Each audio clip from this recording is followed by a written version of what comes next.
सभी स्टूडेंट्स का स्वागत है बिहार बोर्ड क्लास 8 विज्ञान विषय के 10वें अध्याय में। स्टूडेंट्स, सबसे पहले इस अध्याय में दिए गए जो खास तथ्य हैं, जो इम्पोर्टेंट पॉइंट्स हैं, उसका अध्ययन हम करेंगे। संक्षेप में इसका अध्ययन करने के बाद इस अध्याय में दिए गए सभी प्रश्नों का हल भी हम करेंगे। स्टूडेंट्स, इस अध्याय में हम पढ़ने जा रहे हैं विद्युत धारा के रासायनिक प्रभाव। विद्युत धारा यानी कि इलेक्ट्रिक करंट, और रासायनिक प्रभाव का मतलब होता है केमिकल इफेक्ट, यानी कि chemical effect of electric current. पिछली कक्षा में हमने विद्युत परिपथ, विद्युत का प्रवाह, सुचालक, कुचालक और विद्युत धारा के प्रभाव यानी कि ऊष्मीय प्रभाव और चुंबकीय प्रभाव के बारे में पढ़ा था। आज हमें खास तौर से पढ़ना है कि क्या द्रवों में से होकर विद्युत धारा प्रवाहित होती है, और क्या सभी द्रव जो है सुचालक होते हैं या उनमें से कुछ कुचालक भी होते हैं। क्या द्रवों पर विद्युत धारा का कोई प्रभाव भी होता है या नहीं। तो इन सारे पॉइंट्स के बारे में इस अध्याय में हम पढ़ेंगे। सबसे पहले हम जो पिछली कक्षा में हमने अध्ययन किया था उसको दोहरा लेते हैं, सो दैट कि हम इजीली इस चैप्टर को भी समझ पाएँ। यहाँ पे देखिए, एक विद्युत परिपथ मैंने आपको बना के दिखाया है। फिर से विद्युत परिपथ क्या है, यहाँ पे एक सेल है या बैटरी कह लें।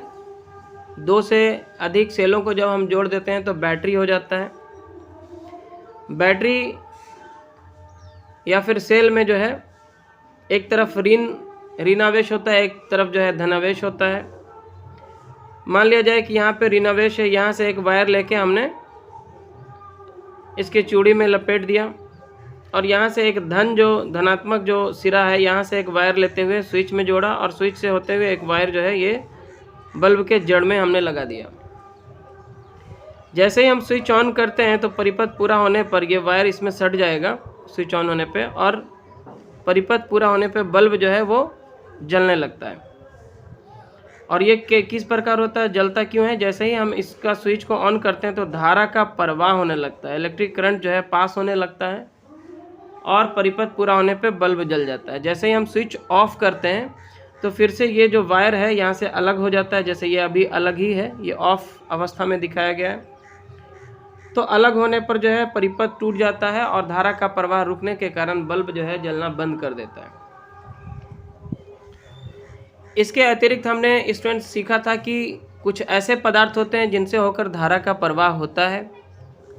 इलेक्ट्रिक जो है उससे होकर करंट जो है पास होता है, इसलिए उसे हम विद्युत का सुचालक या कंडक्टर कहते हैं। जैसे लोहा, तांबा, एल्यूमिनियम, इन सब से होकर विद्युत धारा का प्रवाह होता है, अतः ये सब सुचालक हैं। कुछ अन्य पदार्थ जैसे प्लास्टिक, रबर, लकड़ी, इन सब से होकर धारा का प्रवाह नहीं होता है, अतः ये जो है विद्युत के कुचालक माने जाते हैं, यानी कि बैड कंडक्टर इसे हम कहेंगे। स्टूडेंट्स, द्रवों जैसे कि सरसों तेल, नारियल तेल, डालडा, रिफाइन, घी, नींबू का रस, सिरका, पेयजल, दूध आदि में से होकर धारा का प्रवाह होता है या नहीं होता है, इसे जांचने के लिए हम एक क्रियाकलाप करेंगे। जिसके लिए हमें क्या क्या चाहिए होगा, एक चुंबकीय सुई चाहिए, जिसे हम एक माचिस के डिब्बी में रख के इस प्रकार उसके चारों ओर जो है वायर को लपेट देंगे। वायर का एक सिरा जो है वो यहाँ बैटरी से कनेक्ट रहेगा, और दूसरा सिरा जो है उसे हम इस कटोरी में लाकर छोड़ देंगे, और बैटरी के दूसरी ओर से जो एक वायर है उस वायर को भी लाकर इस कटोरे में हम रख देंगे। पहला एक लिक्विड मान लिया जाए सरसों तेल में आप चेक कर रहे हैं, तो अगर सरसों तेल विद्युत का सुचालक होगा तो यहाँ पे परिपथ पूरा हो जाएगा, और धारा प्रवाहित होने से जो है यहाँ पे एक चुंबकीय प्रभाव उत्पन्न होने के कारण ये जो चुंबकीय सुई है उसमें विक्षेपण होने लगेगा। इसके बाद जो है हम सरसों तेल की जगह फिर नारियल तेल, फिर डालडा, फिर इस तरह से अलग अलग लिक्विड्स को रख के यहाँ पे हम चेक करेंगे कि किस किस स्थिति में ये जो चुंबकीय सुई है उसमें विक्षेपण होता है और किस किस स्थिति में विक्षेपण नहीं होता है। और इस प्रकार हम पता लगा पाएंगे कि किस किस द्रव में से होकर विद्युत धारा का प्रवाह होता है और किस किस स्थिति में किन किन से होकर विद्युत धारा का प्रवाह नहीं होता है। और इसके अलावा हम देखेंगे कि विक्षेपण किस लिक्विड में ज़्यादा होता है, किस लिक्विड में कम होता है, जिससे हम पता कर सकते हैं कि किस लिक्विड से होकर धारा का प्रवाह तेज़ी से होता है और किससे जो है अल्प मात्रा में होता है। और आगे है स्टूडेंट्स जल की चालकता की जांच। नॉर्मली जो जल हम पीने के लिए उपयोग करते हैं या जो जल हमें हेड पंप, कुआं, तालाब, नदी आदि से प्राप्त होते हैं वह शुद्ध नहीं होता है। इसमें अनेक प्रकार के लवण घुले हो सकते हैं और जिस लिक्विड में, जिस जल में लवण की मात्रा हो वो जो है विद्युत का सुचालक होता है, इससे होकर विद्युत का प्रवाह होने लगता है। अगर हम जल में से लवणों की मात्रा को ख़त्म कर दें, जल को बिल्कुल शुद्ध बना दें, उसमें से नमक की मात्रा को हटा के, तब जाके ही वो जो है विद्युत का कुचालक होता है। जब हम जल को शुद्ध बना लेते हैं, परिष्करण करके उसमें से जो है लवणों की मात्रा को हटा देते हैं, तो पानी जो है आशुद्ध जल कहलाता है, डिस्टिल्ड वाटर कहलाता है, जिसमें लवण की मात्रा बिल्कुल ज़ीरो होती है। तो ऐसा जल जो है विद्युत का कुचालक होता है। और आगे यहाँ पे एक क्रियाकलाप के माध्यम से हम जानेंगे कि जब हम नमक घुले हुए आशुद्ध जल में धारा का प्रवाह करते हैं तो इसका क्या रासायनिक प्रभाव उत्पन्न होता है। तो यहाँ पे इसके लिए हम लोग क्या करेंगे, जो हमारा पुराना सेल होता है, चाहे वो रेडियो का हो या टॉर्च के सेल का हो, उसमें से हम लोग क्या करेंगे, ये जो कार्बन की छड़ होती है उसमें, और उसमें एक देखेंगे आपके रेडियो या फिर टॉर्च से निकला हुआ जो सेल होता है, उसको जब आप सावधानीपूर्वक छीलते जाएंगे तो आपको बीच में से एक इस प्रकार कार्बन की छड़ मिलेगी, जिसे आपको निकाल लेना है। स्टील की जो ठेपी होती है उसमें लगी हुई, उसके साथ निकाल लेना है। 2 सेल से आपको ऐसा ऐसा निकाल लेना है और इसको आपको क्या करना है, एक कटोरी के अंदर इस प्रकार रखना है खड़ा करके, और दोनों से एक एक वायर जो है आपको कनेक्ट कर लेना है, ठीक है। और ये एक वायर यहाँ पर आके और दूसरा वायर यहाँ पे आके सेल से जोड़ना है आपको, ठीक है। और अभी सेल से कनेक्ट मत कीजिएगा, पहले आप इसके अंदर पानी इतना भर लीजिएगा कि ये यहाँ तक ना आ जाए, मतलब इसकी जो ठिप्पी है वहाँ तक पानी ना आए। आपका छड़ देख लीजिए जैसे चित्र के माध्यम से दिख रहा है, यहाँ तक ही इसमें पानी भरना है और इसमें थोड़ा पानी में थोड़ा सा नमक और नींबू 2-3 बूंद इसमें मिला देना है। और उसके बाद जब हम इसमें ये दोनों वायर एक एक कनेक्टेड है, इसमें से एक वायर इससे है और एक वायर इससे है, तो यहाँ पे आपको जो सेल है ना, इसका पॉजिटिव वाला पार्ट यहाँ पे रखना है, जो धनात्मक वाला पार्ट है यहाँ पे रखना है, जिसमें आगे में ठिप्पी लगी होती है वो यहाँ पे रखना है। और ये आपका जो है हो जाएगा एनोड, यानी कि धन टर्मिनल कहलाएगा, पॉजिटिव जिसको बोलते हैं। ये बैटरी का पॉजिटिव वाला जो आगे वाला ठिप्पी वाला पार्ट होता है, यहाँ से जोड़ के एक वायर इसमें आएगा, और जो दूसरा ऋणात्मक टर्मिनल होगा जिसको हम कैथोड कहते हैं, उससे एक वायर निकल के इस वाले छड़ तक आएगा। और जब हम इससे धारा को जैसे ही प्रवाहित करेंगे, अगर बीच में आप स्विच लगाते हैं तो स्विच ऑन जैसे ही करेंगे तो क्या होगी, इस लिक्विड में जो है धारा का प्रवाह होने लगेगा। तो आगे यहाँ पे क्या करना है कि जैसे ही हम धारा प्रवाहित करते हैं तो टर्मिनल से जुड़ जाने के बाद इलेक्ट्रोड धन टर्मिनल से जुड़ा जो है वो एनोड, तथा ऋण टर्मिनल से जो जुड़ा इलेक्ट्रोड होगा वो कैथोड से होकर विलयन में विद्युत धारा प्रवाहित होगी। 3-4 मिनट तक परीक्षा करने के बाद आप इलेक्ट्रोडों को ध्यान से देखिए, यहाँ पे आसपास, दोनों के आसपास में क्या होगा कि बुलबुले जो है वो छूटने लगेंगे और इसमें रासायनिक परिवर्तन होने लगेगा। और इस रासायनिक परिवर्तन होने के या रासायनिक प्रभाव के फलस्वरूप यहाँ पे क्या होगा कि धन टर्मिनल के पास जो है ऑक्सीजन गैस के बुलबुले निकलने लगते हैं, और ऋण टर्मिनल जो कैथोड होता है यहाँ से जो है हाइड्रोजन गैस के बुलबुले निकलने लगते हैं। और इससे रिलेटेड जो एक इम्पोर्टेंट पॉइंट है वो है, सर्वप्रथम 1800 ईस्वी में ब्रिटिश रसायनज्ञ विलियम निकलसन ने यह दर्शाया कि यदि इलेक्ट्रोड जल में डूबे हों और उनके द्वारा विलयन में विद्युत धारा प्रवाहित हो जाए तो हाइड्रोजन तथा ऑक्सीजन के बुलबुले उत्पन्न होते हैं। ऑक्सीजन धन टर्मिनल से जुड़े इलेक्ट्रोड पर और हाइड्रोजन ऋण टर्मिनल से जुड़े इलेक्ट्रोड पर बनते हैं। तथा सन 1807 ईस्वी में सर हम्फ्री डेवी ने एक प्रयोग करते समय पोटाश यानी शोरा से विद्युत धारा गुजारी। विद्युत धारा गुजारने से पोटाश गर्म होकर पिघल गया, कुछ ढेले ऋण टर्मिनल की ओर बन गए थे। डेवी ने इस तत्व का नाम पोटेशियम रखा।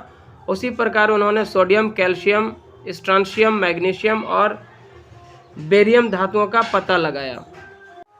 आगे हम विद्युत लेपन यानी कि इलेक्ट्रोप्लेटिंग के बारे में जानते हैं। आपके घरों में रोज़ रोज़ उपयोग में लाई जाने वाली कुछ वस्तुएं होंगी जो चमकदार हैं और इन पर सामान्यतः खरोंच भी नहीं लगता, जैसे आपके साइकिल की हैंडल और रिम, दरवाजे और खिड़कियों के हैंडल तथा चिटखनियाँ, कुछ सजावटी गुलदस्ते आदि। महिलाओं द्वारा उपयोग में लाए जाने वाले सस्ते आभूषण जो सोने और चांदी की तरह दिखते हैं, ये वस्तुएं एक सस्ती यानी कि कम चमकदार धातु पर दूसरी धातु चढ़ाकर बनाई जाती है। विद्युत लेपन को दिखाने के लिए यहाँ पे एक क्रियाकलाप दिया गया है जिसे आप अच्छी तरह से पढ़ लें। स्टूडेंट्स, विद्युत द्वारा किसी पदार्थ पर किसी वांछित धातु की परत चढ़ाने या निक्षेपित करने की प्रक्रिया को विद्युत लेपन कहते हैं। यह विद्युत धारा के रासायनिक प्रभाव का सर्वाधिक सामान्य उपयोग है। ठीक है ना। इस विधि का प्रयोग कर लोहे पर क्रोमियम की परत चढ़ाकर कार के कुछ पुर्जे, नल, बर्नर, साइकिल की हैंडल, रिम आदि को चमकदार बनाया जाता है। साथ ही यह खरोंच का प्रतिरोध करता है और जंग लगने या झरने टूटने से बचाता है। क्रोमियम महंगी धातु है, अतः किसी पदार्थ को क्रोमियम का ना बनाकर अन्य पदार्थ से बनाकर उस पर क्रोमियम की परत चढ़ा दी जाती है।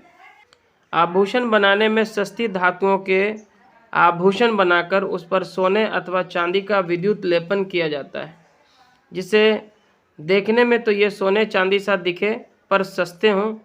लोहे की छड़ों, चादरों पर जिंक यानी कि जस्ता का निक्षेपण जंग से बचाव कराता है। टीन, क्रोमियम आदि की परत लोहे की क्रियाशीलता को वायुमंडल से अलग रखकर कम करता है।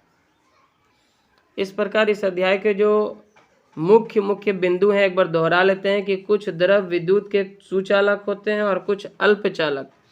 विद्युत चालन करने वाले अधिकांश द्रव अम्लों, क्षारकों एवं लवणों के विलयन होते हैं। किसी चालक द्रव में विद्युत धारा प्रवाहित करने पर रासायनिक अभिक्रिया होती है, इसे विद्युत धारा का रासायनिक प्रभाव कहते हैं।